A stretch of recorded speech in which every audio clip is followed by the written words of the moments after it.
Why would a man who spent his entire life in front of the cameras, who built his name on transparency, on justice, on storytelling, suddenly demand silence?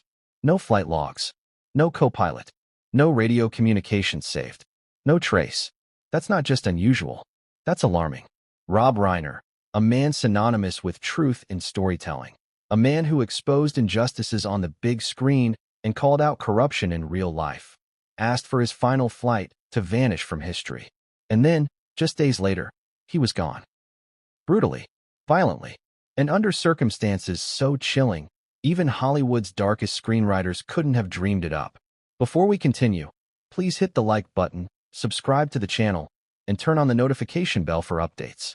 Stabbed, alongside his wife Michelle, in their $13.5 million Brentwood estate. Their own son, Nick Reiner, arrested that very night. And their daughter? Romy. She's the one who found them. But here's the twist that sets this entire case ablaze.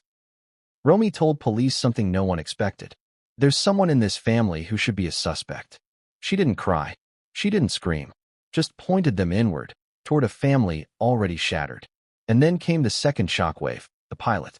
Rob's longtime private pilot, a man who'd flown him across continents for over a decade, broke his silence. And what he revealed about Reiner's last flight could rewrite everything we think we know about that weekend. The secrecy, the fear, the cryptic envelope Reiner clutched in his hand, and the final words he spoke before stepping off that plane. But before we get to what the pilot said, before we crack into the eerie silence of that skybound journey, let's ask the real question. Why was Rob Reiner, at 78, terrified of leaving a record? What did he know? What did he suspect? Or what was he planning? Because if there's one thing we've learned from history, it's this. When powerful men go silent, it's never random. When flight logs vanish, it's not a mistake. And when bodies turn up in Brentwood, the story's only just beginning. Now here's where this gets personal. Rob Reiner wasn't just another Hollywood elite. He was the Hollywood elite. Son of comedy legend Carl Reiner, he grew up in the heart of showbiz royalty. He lived, breathed, and built his empire through truth-telling, satire, and sharp wit. And even into his later years, he wielded influence like a king. So ask yourself, why would a man who fought for transparency his whole life suddenly vanish behind a curtain of secrecy? Why, on his final flight, did he make sure that no one would be able to trace where he'd been, what he said, or who he was with?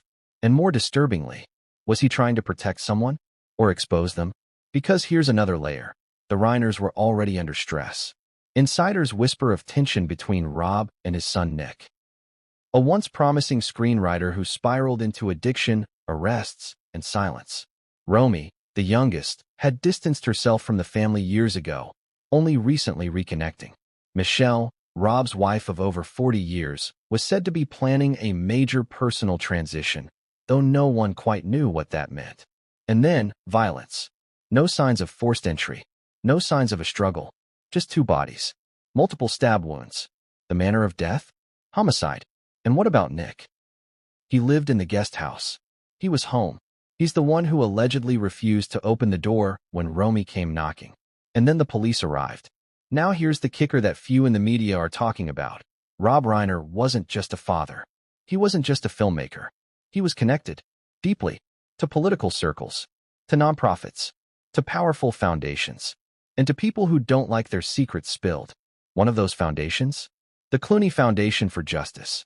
And reports have emerged, unconfirmed but persistent, that in the weeks before his death, Reiner had clashed with associates over an undisclosed matter involving donations, misuse of funds, and what one insider described as a betrayal. So what do we have? A private flight erased from official record, a secretive envelope in Rob's hand, a double murder, a family member arrested, a daughter pointing fingers, and a pilot with a story no one wanted told until now. You'd think this was a script. You'd think this was fiction, but it's not. And the more we unravel, the deeper this rabbit hole goes. We'll take you inside that final flight, minute by minute. We'll examine the forensic evidence from the murder scene. We'll reveal the never-before-seen security footage from the estate's eastern driveway. And most chillingly, we'll hear the words Reiner spoke on the runway. Because once you hear what the pilot heard, you'll realize this wasn't just a flight.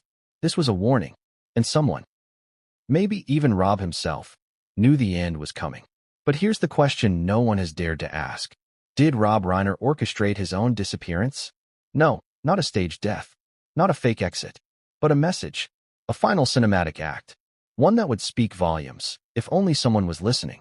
And now we are. But what the pilot told investigators just 2 days after the murders, that was the moment everything shifted.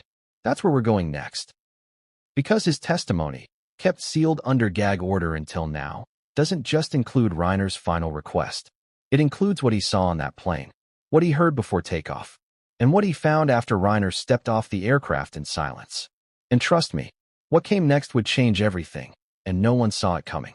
What did the pilot see? And more importantly, what was he afraid to say at first? Because when the gag order lifted, and he finally agreed to sit down with investigators. Not media, not tabloids, but federal agents. What came out wasn't just a report. It was a confession not from him, but about Rob Reiner, a man who, in the pilot's own words, seemed haunted on that final flight. Not scared, not sick, not senile, just haunted. His hands shook when he boarded. His eyes barely blinked. He wore a black zip-up hoodie over a white t-shirt. No suit, no assistants, no entourage. Just Rob, alone, silent, and in his hand, that envelope. A thick, crumpled, weathered yellow envelope sealed with red wax. The pilot said Reiner clutched it so tightly, his knuckles went pale. And just before the door closed, just before the engines kicked in, Reiner leaned forward, looked his pilot square in the eye, and said, "This flight didn't happen. If you write it down, I'll know." He didn't shout. He didn't whisper. He said it like a line from a movie. Rehearsed. Intentional. And then he sat back and said nothing for the next hour. Now let me ask you, what kind of man says that? What kind of man, especially one with nothing to hide, makes sure no record exists of his whereabouts? And why, just days later, is he found dead, alongside his wife, in a home with no signs of forced entry? You don't have to be a detective to know something's off here. Even the pilot, a hardened veteran who'd flown celebrities, CEOs, even presidents, admitted, "I had a feeling I was flying him into something he already expected." But maybe it wasn't just dread. Maybe it was a plan. Because that envelope, the one Rob clutched like it contained the Holy Grail, the pilot claims Reiner left it on the seat when he disembarked. Deliberately. Almost like he wanted it found.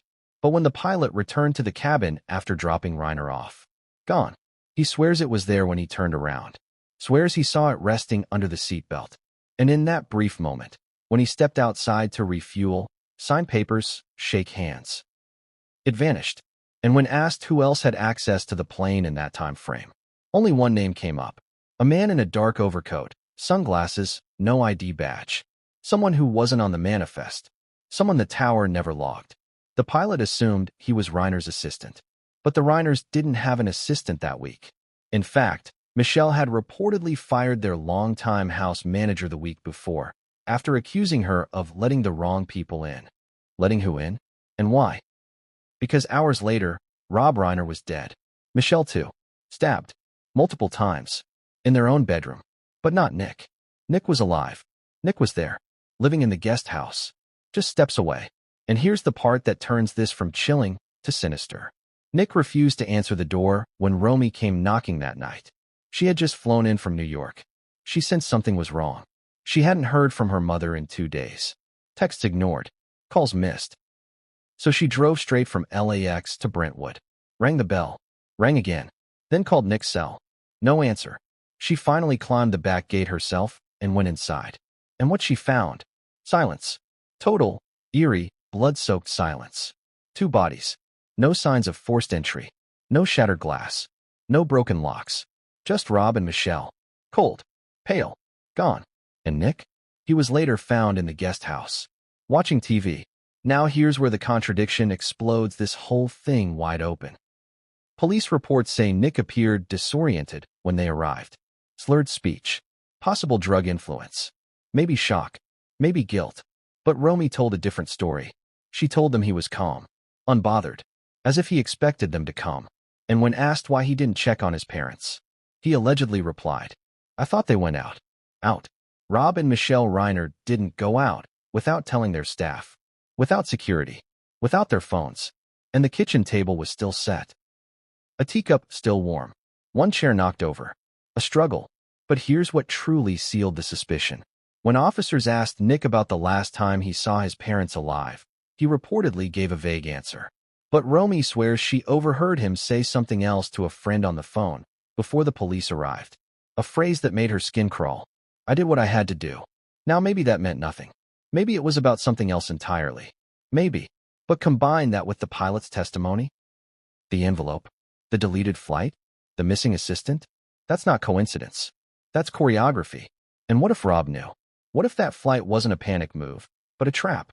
What if the silence, the deleted logs, the envelope, all of it was a message?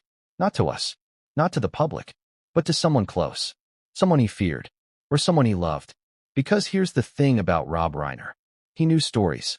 He knew tension, suspense, reveals. He knew that sometimes silence screams louder than words. And maybe, just maybe, his final story wasn't on a screen. It was in the sky. A ghost flight. One last performance. With blood for credits. And it's only just beginning. Because in the next chapter, we're going back. Back to where it all began. To the man behind the curtain. To the legacy. The legend. The cracks behind the smile. And we're going to ask the question no one in Hollywood dared to speak aloud. Was Rob Reiner living a lie? Even to the very end, Rob Reiner wasn't just a director. He was Hollywood's moral compass. Or so we thought. What do you picture when you hear the name Rob Reiner? A warm laugh.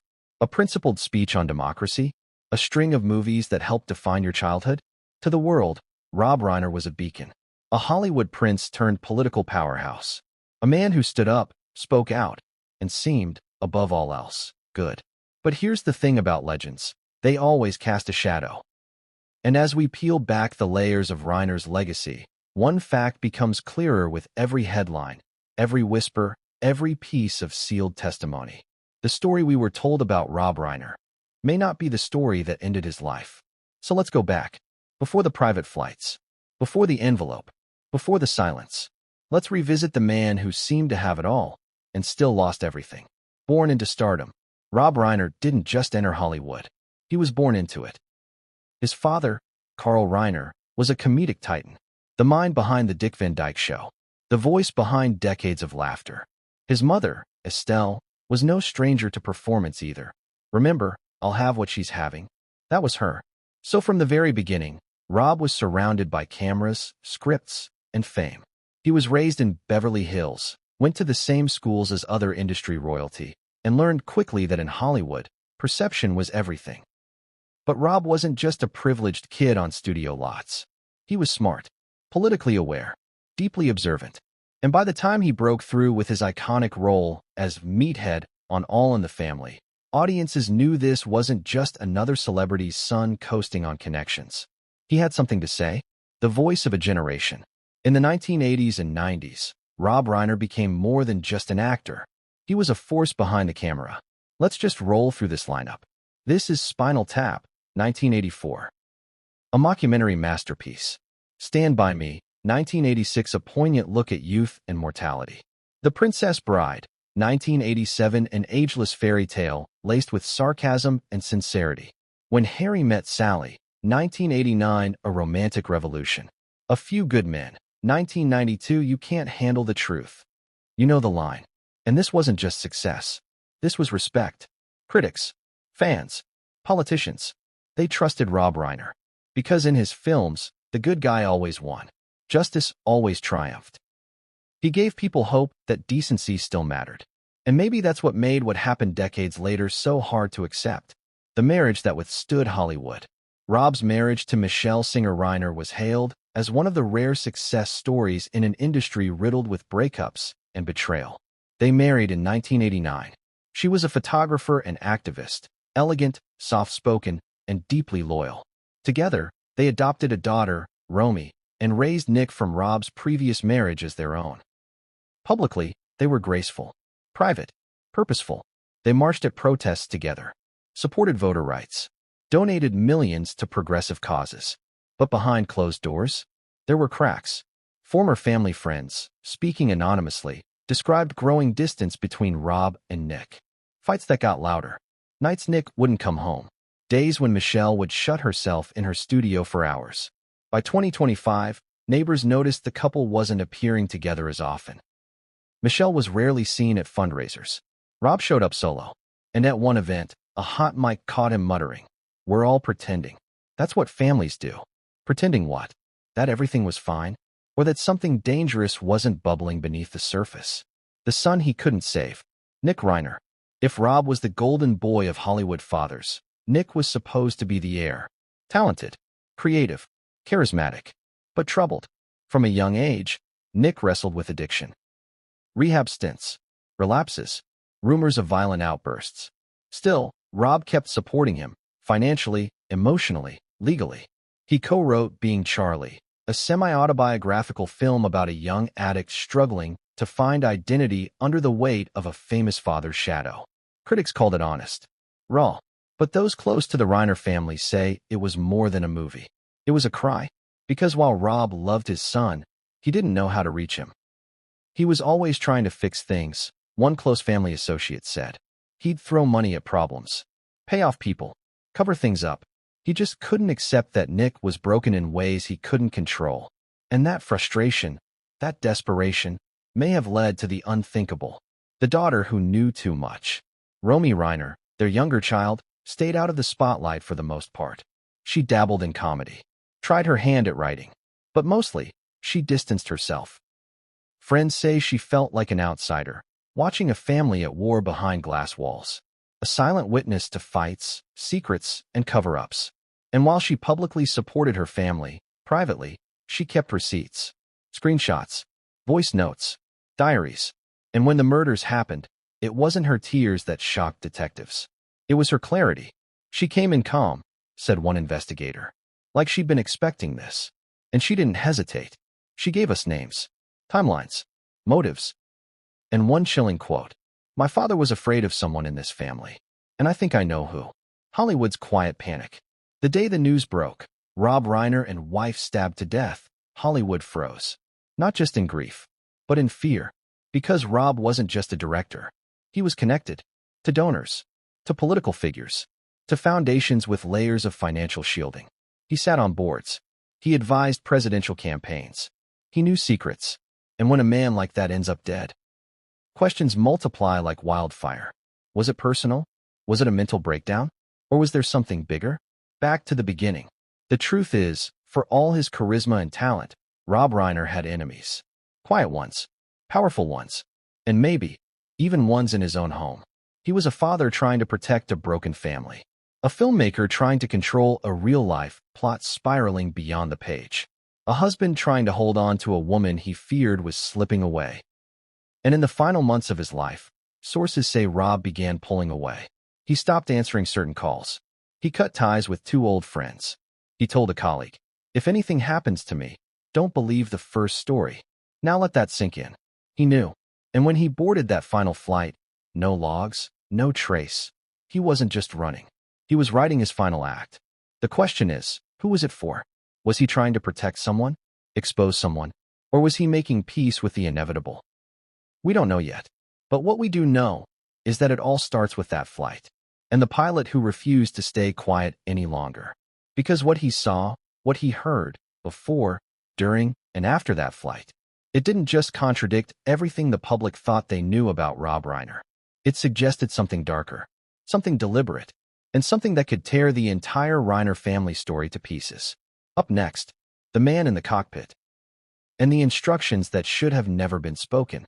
But what the pilot didn't say publicly, until now, changes everything. What kind of passenger tells his pilot to erase a flight before the wheels even leave the ground? Not request it, not hint at it, demand it, and then sit back like the decision has already been made. Because that's exactly how the pilot described it when he finally spoke. And when he did, the room went quiet. The pilot had flown Rob Reiner for years. Not once, not twice, hundreds of times. Private aviation is built on trust, on routine, on habit. Celebrities come and go, but the rules don't change. There are logs. There are co-pilots. There are tower recordings. There is always a paper trail. Always. Until that morning. The pilot remembers it because it felt wrong from the first phone call. Not urgent. Not panicked, just deliberate. Rob wanted a short flight. No assistance. No family. No press. And then came the line that made the pilot pause. Just you, Rob said. No records, he added. And I don't want anyone else on the channel. At first, the pilot thought it was a joke. Celebrities sometimes exaggerate. They like to feel in control. But Rob didn't laugh. He waited. And when the pilot asked what he meant by no records, Rob clarified. No flight logs filed that day. No co-pilot listed. No archive tower communication. No digital footprint. That's not privacy. That's erasure. The pilot pushed back. Gently. Professionally. He explained regulations. Procedures. Liability. He even tried humor. Rob didn't smile. Instead, he leaned forward and said something the pilot would later repeat verbatim to investigators. I don't need this flight to exist. Let that sink in. Not, I want privacy. Not, I don't want attention. But, I don't need this flight to exist. So the pilot did something he says he regrets every day. He agreed. The morning of the flight was quiet. Too quiet. No paparazzi. No assistants pacing the tarmac. No frantic phone calls. Just Rob Reiner, standing alone near the aircraft, hands in his pockets, staring at the ground like a man rehearsing bad news. The pilot noticed Rob looked thinner. Older. Not frail, but worn. His eyes were red, like he hadn't slept. And then there was the envelope. Thick. Yellowed. Sealed. Rob carried it like it weighed more than the rest of his luggage combined. He didn't hand it off. Didn't place it in a bag. He kept it on his lap during boarding. As the engines warmed, the pilot ran through the checklist. Rob said nothing. No jokes. No commentary about politics. No small talk. Just silence. 10 minutes into the flight, the pilot tried to break it. Everything okay back there? Rob didn't answer right away. When he did, his voice was calm. Too calm. I've made a lot of movies about truth, he said. Turns out, truth doesn't always want to be filmed. Then silence again. No explanation. No follow-up. The pilot later said that was the moment he realized this flight wasn't about where they were going. It was about what Rob was leaving behind. Halfway through the flight, something happened that still bothers the pilot. Rob stood up. No warning. No turbulence. Just stood. He walked to the cockpit doorway and rested his hand on the frame. And then he asked a question that made no sense at the time. If someone wanted to disappear, Rob said, what's the one thing you'd tell them not to forget? The pilot hesitated. That wasn't a casual question. That was a loaded one. He gave a generic answer. Paperwork. Witnesses. Money trails. Rob nodded. Then said, exactly, and returned to his seat. Ask yourself something. If you were planning a vacation, would you ask that? If you were stressed, would you ask that? If you were sick or depressed, would you ask that? Or would you only ask that if you believed disappearance was no longer hypothetical? The landing was uneventful. But what happened on the ground wasn't. As soon as the plane stopped, Rob didn't wait for instructions. He unbuckled, stood, and headed for the door. Before exiting, he turned back. He looked the pilot straight in the eyes and said the sentence that would later make investigators stop taking notes. If anything comes back to you, Rob said, remember, you never saw me today. Then he stepped off the plane. No goodbye. No thank you. No smile. Just gone. The pilot stayed seated for a moment, unsettled. Something told him not to move. When he finally stood and walked back into the cabin, he noticed something immediately. The envelope was still there, on the seat, untouched. The pilot stared at it. He didn't open it. He didn't touch it. He knew better. He walked back toward the cockpit to log the landing manually. That's when the interruption happened. A man approached the plane. Dark coat. Sunglasses. No visible badge. Not ground crew. Not security. Not familiar. The man nodded once and asked, is Mr. Reiner finished? The pilot said yes. The man stepped up the stairs. And that's the last moment the pilot remembers clearly. Because when he returned to the cabin moments later, the envelope was gone. No explanation. No record. No witness. Just absence. 2 days later, the pilot turned on the television and saw Rob Reiner's face staring back at him. Dead. Alongside his wife. Stabbed. Homicide. The pilot said his stomach dropped. Not because of shock, but because of recognition. He recognized the feeling. The tension. The silence. The finality. It all clicked. That flight wasn't random. It was preparatory. So when investigators contacted him, he didn't answer right away. He waited. He watched the story unfold. The son arrested. The daughter's statement. The whispers of family tension. And then the call came again. This time, from federal agents. They didn't ask about the flight destination. They asked about the logs. Or rather, the lack of them. They asked about the envelope. They asked about the man in the dark coat. They asked if Rob ever seemed afraid. The pilot paused and said something that shifted the entire investigation. He wasn't afraid, he said. He was resolved. Resolved to what? That's the question. Because people who are afraid panic. People who are guilty hide. But people who are resolved? They prepare. They clean up loose ends. They erase trails. They leave messages where they know they'll be found or stolen. And they make sure certain flights never officially happen. Which brings us to the most disturbing part of the pilot's testimony. Something he didn't mention at first. Something he remembered only after replaying the day in his head for hours. As Rob stepped off the plane, he whispered something. Not to the pilot. To himself. A single sentence. The pilot didn't hear it clearly at first. But later, he was sure. Rob Reiner said, "They won't be able to say I didn't try." Try what? To warn someone? To fix something? To stop someone? Or to protect them? That sentence alone reframes everything. Because it suggests Rob knew something was coming. Not hoped. Not feared. Knew. And if that's true, then the murders at the Brentwood estate weren't spontaneous. They were the final chapter of a story Rob had already begun writing. But here's where it gets even darker. Because when investigators checked surveillance near the landing site, they found something odd.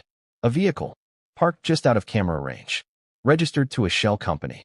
One that traces back, not to Nick, not to Romy, but to a trust Rob had quietly restructured weeks before his death.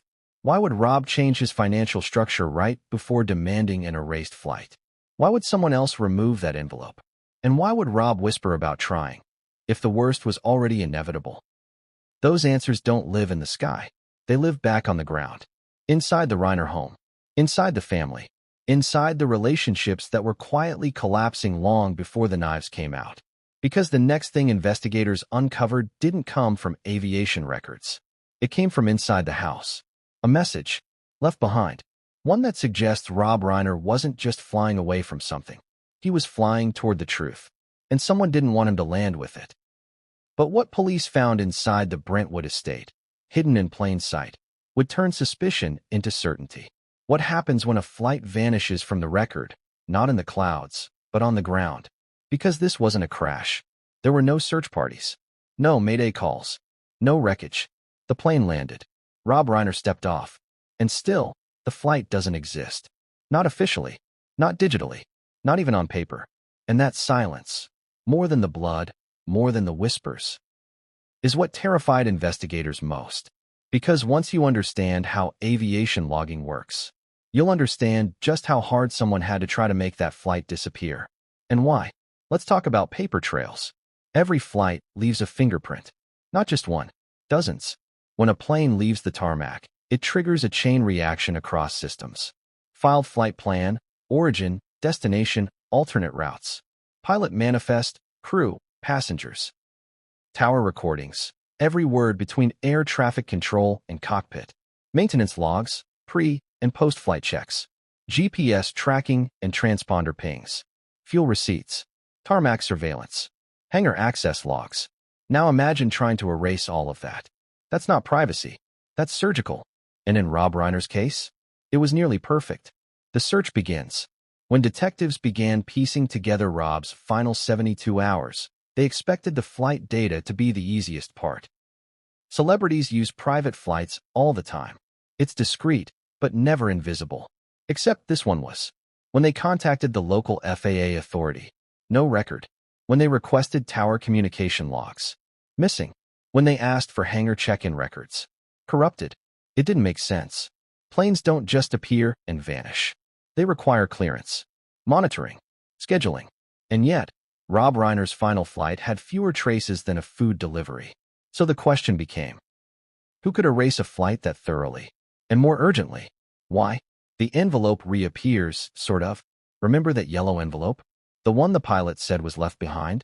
For 48 hours, investigators believed it was gone. Vanished. Possibly stolen. Then something strange happened. A small manila envelope, unmarked, unsealed, was anonymously dropped into a secured mailbox at a private hangar in Santa Monica. Inside, a single printed document. No fingerprints. No DNA. No handwritten markings. Just one flight plan. The date matched Rob's final journey. But everything else? Fake. Wrong airport code. Incorrect aircraft number. Bogus signature from a retired controller. In other words, a forgery, but one that required insider access to format so precisely. You can't fake this kind of thing from Google. You need access to systems, formats, templates. This wasn't a cover-up by amateurs. This was someone trained. And that changed the stakes, fast. The FAA stonewalls. As the media frenzy around the Reiner murders grew, the FAA suddenly went quiet. No comment. No statements. No press briefings. And when a Freedom of Information Act request was filed for Reiner's last known flight, denied. National security exemption. Let that sink in.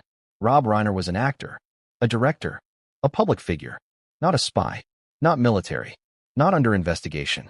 So why would his erased flight be classified under a national security clause? Unless the flight crossed into something bigger, something more sensitive, something someone didn't want tied back to Reiner's death. And that brings us to the man investigators couldn't ignore. The shadow on the tarmac. Multiple witnesses reported seeing a man in a black coat and dark sunglasses walking briskly toward the jet just minutes after Reiner exited. No ID, no badge, no luggage. And here's the twist. The pilot assumed he was with Reiner. Airport staff assumed he was with the pilot. But surveillance footage, what little remained, shows neither. The angle is off. The timestamp is missing. And when questioned, the tower claimed the footage had been accidentally deleted during routine server maintenance. Accidentally. Within 48 hours of a double homicide connected to that very flight, investigators weren't buying it. They issued a request for footage backups. They got a letter instead, from a lawyer, representing the company that owns the airport. Cease and desist. No further inquiries without subpoena. Again, this isn't a random flight. This is Rob Reiner's flight. So again we ask, what was on that plane? Who wanted it erased? And what did Reiner know before he took off? Private aviation experts step in. Detectives brought in specialists, former FAA officials, private security consultants, and aviation forensics analysts. Their verdict? This kind of deletion takes preparation. Days, if not weeks. So let's back up. If Rob requested a vanishing flight, he had to have known how hard it would be to make it vanish. Which means, he either had help from someone on the inside, was forced into it by someone who did, or he'd been planning it for longer than anyone realized. All three options point to one thing: premeditation, and not just of a flight, but of an exit.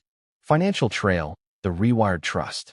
Around the same time as the flight, Rob Reiner made a subtle change to his family trust. Public records show that just 10 days before his death, Reiner altered beneficiary clauses. Nothing major on paper, but significant when cross-referenced with private insurance documentation. Specifically, the flight's insurance clause. Previously, all flights were under standard liability coverage. After the change, an exemption added for non-log travel. In other words, if Rob died under suspicious conditions during an unlogged flight, the payout would be doubled. Why? Why would he make that change? Why increase a payout for exactly the scenario that killed him? Unless he saw it coming. Unless the flight was bait or a test, and whoever took the envelope failed it. The message hidden in absence. Here's the theory investigators began floating, but never confirmed on record. What if Rob knew someone in his circle wanted him silenced? What if that person was watching his every move? What if Rob deliberately staged a vanishing flight? No logs, no traces. Not to escape, but to see who would follow the trail, to see who would take the bait. And maybe that envelope wasn't meant to be protected. Maybe it was meant to be stolen. So Rob could watch who went after it. If that's true, then Rob wasn't just a victim. He was a player, a storyteller, even in death. And someone underestimated that. What the missing logs really mean. Most people think erasing a flight is about hiding movement. But that's not the real purpose. Erasing a flight erases witnesses. No tower recordings. No timestamped landings. No maintenance workers to testify. No digital paper trail. It creates a vacuum. One where motive can't be traced. Where alibis can't be confirmed. Where timelines can be twisted. And in that vacuum, truth dies. Unless someone, somewhere, kept a backup. And that's where the story takes its next turn. Because while the FAA stonewalled, one man in a different department, one far from the investigation, reached out anonymously. He didn't give a name. He gave something else. A partial audio recording of a plane landing at the exact time of Rob Reiner's final flight, with one line, barely audible, but unmistakably clear. Ground control, this is Echo 6. Reiner is off. Echo 6, an old code used by Reiner's previous pilots.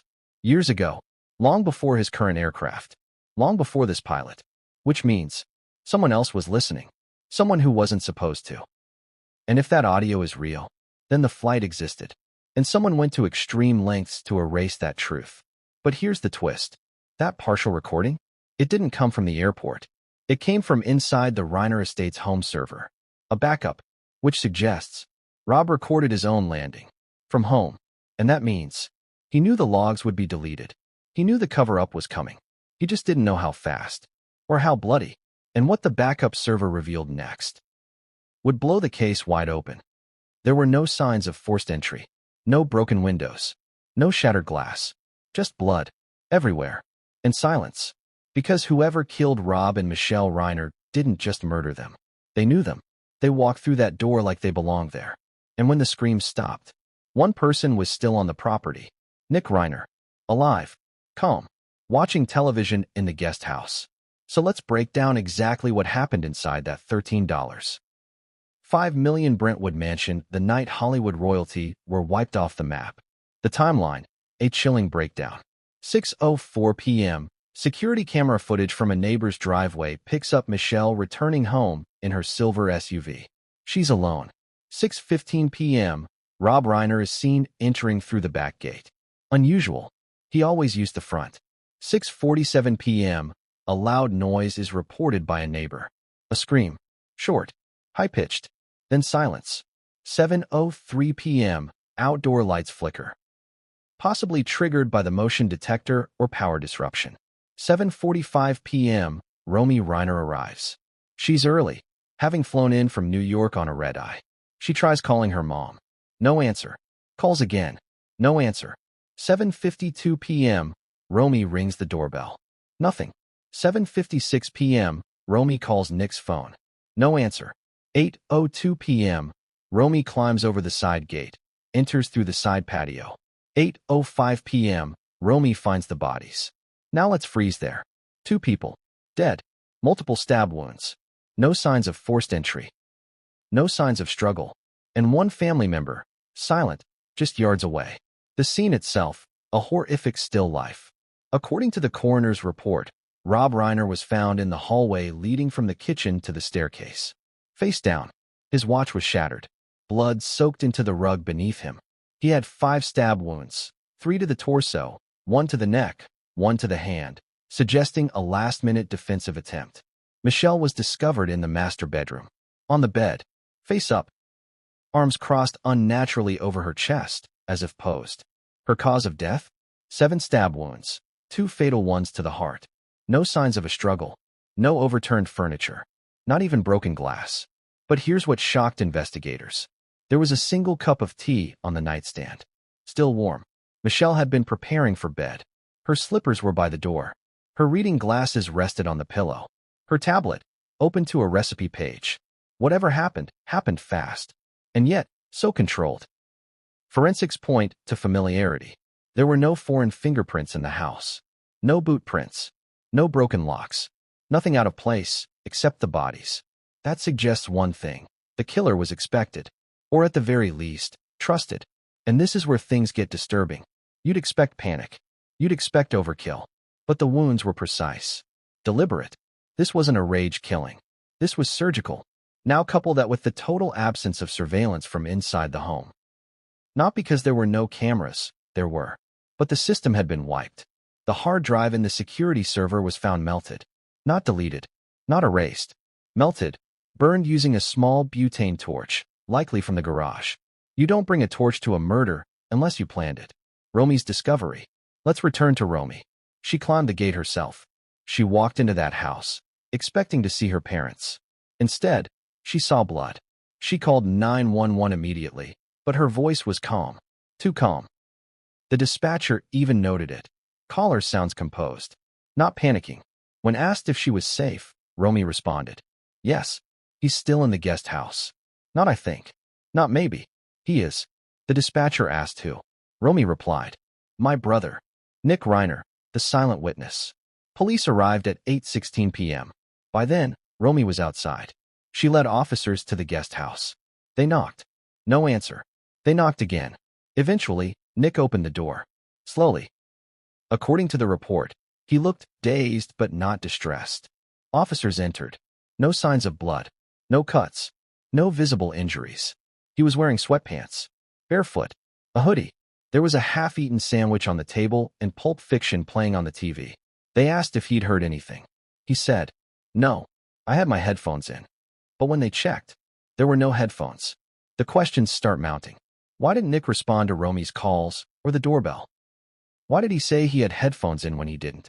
Why didn't he call 911? And perhaps most damning, why didn't he ask if his parents were alive? Officers recall he showed no urgency, no questions, no visible shock. He wasn't emotional. He wasn't confused. He was waiting. And when they asked him where he'd been all evening, his answer? Here. No alibi. No defense. Just here. The forensic slip. Blood spatter analysis is a tricky science.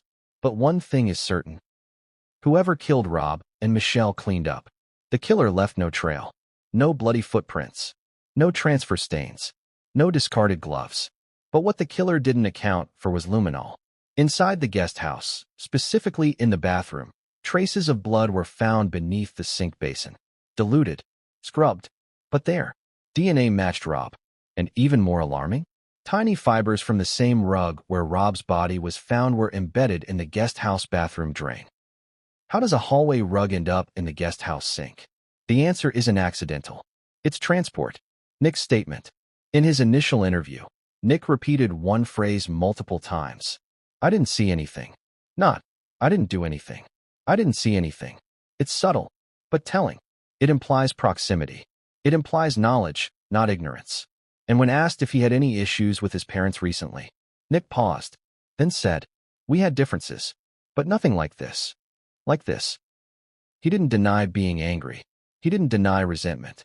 He just deflected, and that only deepened suspicion. The mother's final message. There's something else. Something the public was never supposed to know. Michelle Reiner had a habit of keeping digital notes, shopping lists, birthday plans, thoughts. And on the night of her death, at 6:42 p.m., she opened her notes app. The file was titled, "If Anything Happens." She never hit save. She never got to finish it. But the first sentence? "We made a mistake bringing him back." Investigators believe she meant Nick. That line was time-stamped 4 minutes before the scream. Meaning, she knew. She felt it. And she didn't have time to warn anyone. The brutal irony. Rob Reiner spent his life creating fictional justice. Courtroom dramas. Stories where the guilty are punished. The innocent are heard. Truth wins. But in his final hours, inside his own home, truth hid in silence. No cameras. No witnesses. No time. Just blood. And someone watching Pulp Fiction next door. One final detail, the light. Remember the flickering lights? Outdoor sensors captured a brief power interruption at 6:47 p.m., the same minute the scream was heard. Experts later confirmed the fuse box showed signs of tampering. That's not random. That's a prelude. Kill the lights. Kill the cameras. Then kill the couple. And leave no trace. Except one. Romy. And the name she whispered to officers as they took her statement. It was him. She didn't scream. She didn't collapse. She didn't even cry. Romy Reiner walked into a murder scene, stepped over blood, stared at her father's body, and calmly told the 911 dispatcher, "My brother's in the guest house." But it wasn't just what she said that sent chills through the station. It was what she whispered later, off the record, to a single detective behind a closed door. Because Romy didn't just discover the bodies. She had seen the collapse coming. And now she was ready to talk. The daughter in the background. Romy Reiner was never a tabloid figure. No scandals. No DUIs. No dramatic breakups. She dabbled in stand-up. Wrote short scripts. Occasionally posted satire videos online. Her online presence was quirky, artistic, under the radar. To most people, she was just Rob Reiner's daughter. To those who knew her well, she was a quiet observer, the one who watched while the family fell apart. And when everything finally exploded on that brutal Sunday night in Brentwood, she wasn't surprised. Not really, because Romy had been documenting things for months. The visit that changed everything. 2 weeks before the murders, Romy flew home unexpectedly from New York. She'd told friends she felt uneasy, that she'd had a strange call with her mom, that something was off. What she didn't tell them, her mother had left her a voicemail. One she saved, one she played for investigators, one that started with, "Romy, if anything happens to us, you need to remember what we talked about." It was 32 seconds long. Michelle never specified a threat, but the tone was unmistakable, urgent, frightened, resigned. That message changed Romy's plans. She packed her bags. She booked the flight. And she went home. What she found when she got there would haunt her forever. Behind closed doors. The first day back, Romy noticed something strange. Nick wouldn't speak to her. He didn't come out of the guest house. He didn't answer texts. He didn't even make eye contact when she passed him in the driveway. That wasn't new. What was new? Her parents' reaction. They were walking on eggshells, whispering behind doors, double-locking windows, checking cameras more than usual. At one point, she caught Michelle burning old photos in the fireplace. When Romy asked why, her mother just said, "Some things don't need to survive this year." A family fractured. Over the next week, Romy started keeping a journal. She documented her parents' erratic behavior, strange nighttime noises from the guest house, heated arguments behind closed doors, her father pacing the hallway at 3 a.m., her mother crying in the bathroom. She didn't know what it all meant, but she felt the tension crawling beneath the surface, especially around Nick. He was sullen, detached, but more than that, he was watching them. Cameras set up in his guest house, a laptop constantly recording, sticky notes on the fridge with cryptic phrases. "Freedom is painful. They made me this way. Silence is survival." Romy took pictures. She sent them to a friend, just in case. The night of the murders, Romy had planned to confront her parents that night. She'd been reviewing security camera footage on her own, and she found something chilling. On Thursday night, 3 days before the murders, Nick had entered the main house after midnight. He didn't know he was on camera. He wandered the halls, entered the kitchen, stopped outside the master bedroom. Then he did something inexplicable. He stood there for 8 minutes, silent, motionless, staring at the door, and then turned back and left. That footage never made it to police, because the home server was burned. But Romy had already exported it to her phone. The interrogation room. After the bodies were found, Romy was taken to the station for questioning. Officers expected a sobbing mess. Instead, they got a steel-eyed young woman with a phone full of receipts. She showed them the voicemail from Michelle, screenshots of Nick's fridge notes, pictures of Nick's surveillance setup, the late-night hallway footage. A journal entry from the night before that read, "He's close to snapping. I don't know how much longer they can keep pretending." Detectives asked her point blank, "Do you think Nick could have done this?" Romy didn't blink. "Yes," she said. "Or worse. I think he already planned to." The secret conversation. What the public didn't know until now. Romy had confronted her mother the morning of the murders. They sat in the kitchen, just the two of them. And Michelle admitted something that never made it into any official police report. She believed Nick had relapsed, but not just with drugs, with rage. She said he'd been sleeping with a knife under his pillow, that he'd been visiting dangerous forums online, that he'd screamed at her during an argument. "You're not my real family." She told Romy she was considering moving out, but she never got the chance. The knife that didn't belong. One of the few physical clues at the crime scene? A paring knife, thin, sharp, slightly rusted, was found near Rob's body. It didn't match the kitchen set. It didn't have prints. It was unique. And when Romy saw it, she recognized it immediately. Nick's knife. She'd seen it in his drawer before. Even borrowed it once to cut a tag off her luggage. The hilt had a chipped corner, something you wouldn't notice unless you'd held it. That knife, Romy swore, came from the guest house. So how did it end up near her father's body? No signs of forced entry, but one door was unlocked. Investigators combed every lock, every hinge, every sensor. No forced entry, no broken alarms. But one side door, leading from the main house to the garden, had been left unlocked. Not kicked. Not picked. Unlatched. Only someone inside could have done that. Only someone who knew the house. Romy's final statement. Toward the end of her interrogation, Romy did something unusual. She asked to speak with a detective alone. No lawyers. No tape recorder. Just a notepad. She said, "I need you to understand something. My father wasn't scared of strangers. He was scared of someone closer." She paused, then added, "He left me something, and I haven't told anyone yet." She reached into her bag and pulled out a flash drive. Encrypted. She said Rob gave it to her months ago, after a fight with Nick. He'd said, "If anything happens, open this with someone you trust, and only when it's safe." The drive was handed over to detectives. Its contents? Still under lock and key, but sources say it contains audio recordings of private conversations, screenshots of internal emails, footage taken from inside the guest house, and a document labeled, "The Truth About Nick." Why didn't she speak sooner? Romy later admitted she'd been scared, not just of Nick, but of what she might find. What if her father wasn't the man she thought he was? What if the secrets went deeper? What if this wasn't just about family, but about legacy? She waited. She watched. And when the blood hit the floor, she acted. And now? Now she wants the truth out. The quiet hero. She doesn't want the fame. She doesn't want the interviews. She just wants answers. She was the daughter pushed to the margins. Now she's the only one who can put the pieces together. Because what Rob and Michelle couldn't say out loud, Romy is saying in their silence. But what's on that flash drive could either seal Nick's fate or shatter Romy's version of the truth forever. They smiled on red carpets. They laughed at fundraisers. They posted family photos that seemed almost too perfect. But behind the closed doors of the Reiner estate, it was war, emotional silence, tight-lipped glances, and a sun spiraling toward the unthinkable. This chapter isn't about murder. It's about the years of pressure, pain, and secrets that made it possible. Because once you understand the Reiner family's inner breakdown, one question will gnaw at you. Were the murders a moment of madness, or the final chapter of a long-suppressed story?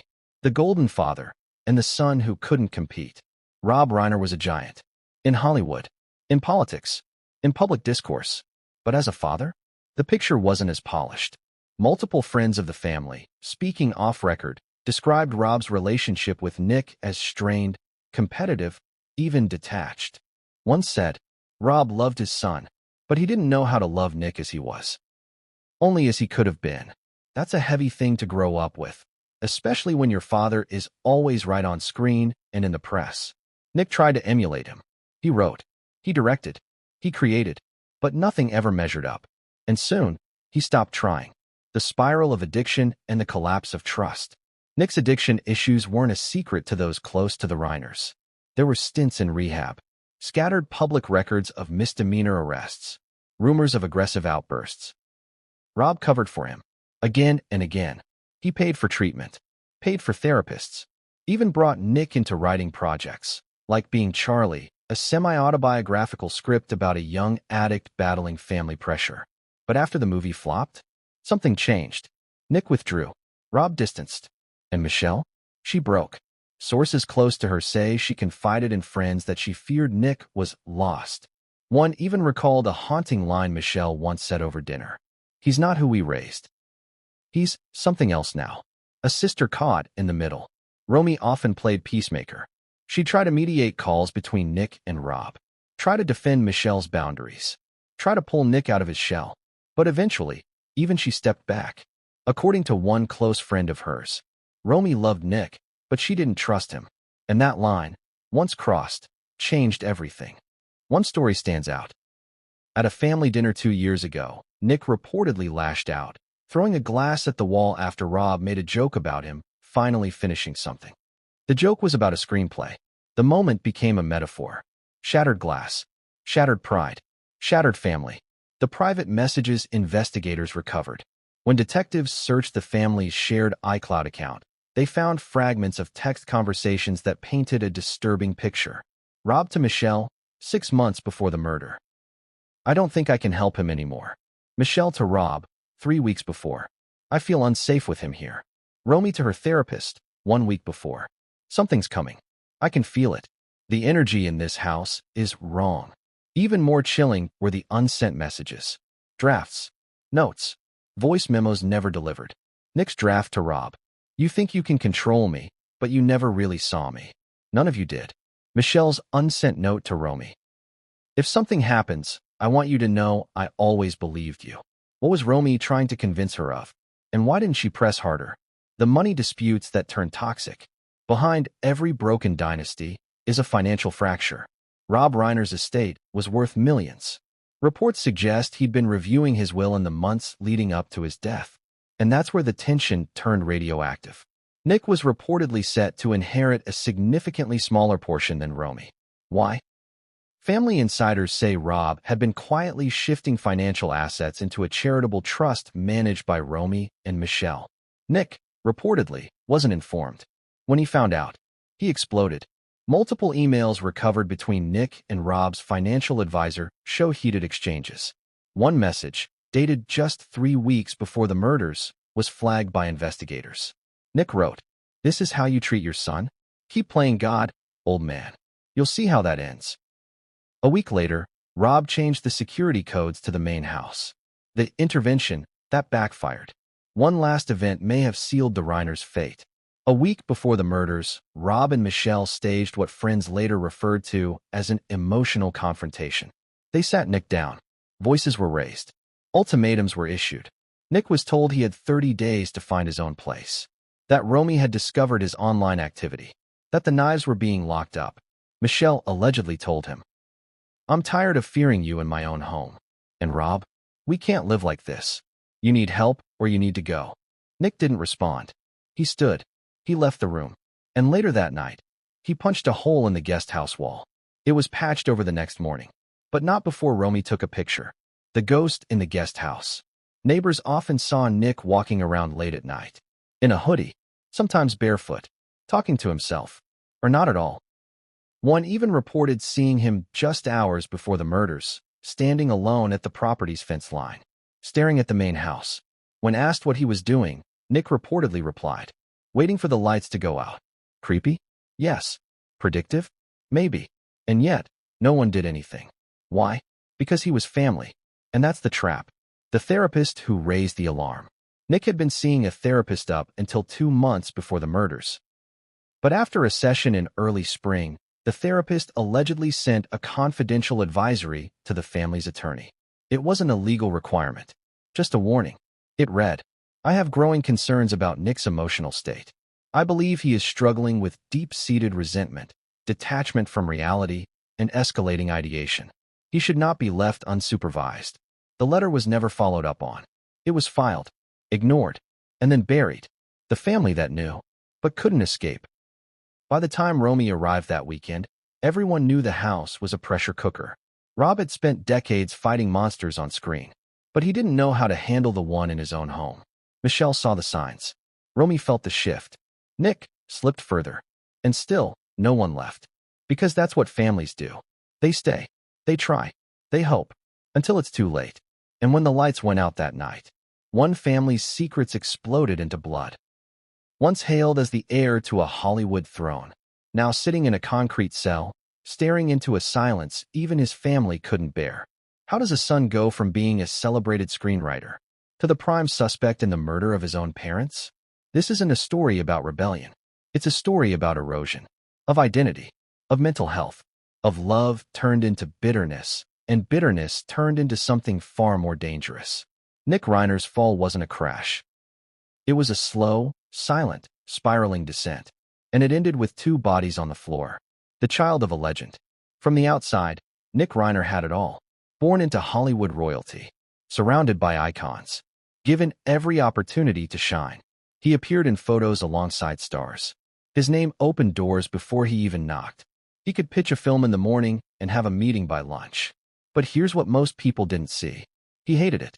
Nick once confided to a friend, "I was born into a script I didn't write." That script was suffocating. Every move compared to his father. Every line judged next to Rob's legendary wit. Every achievement dismissed as inherited. He didn't feel like a person. He felt like a prop. And resentment grew quietly, like rust under paint. A brief spark of hope.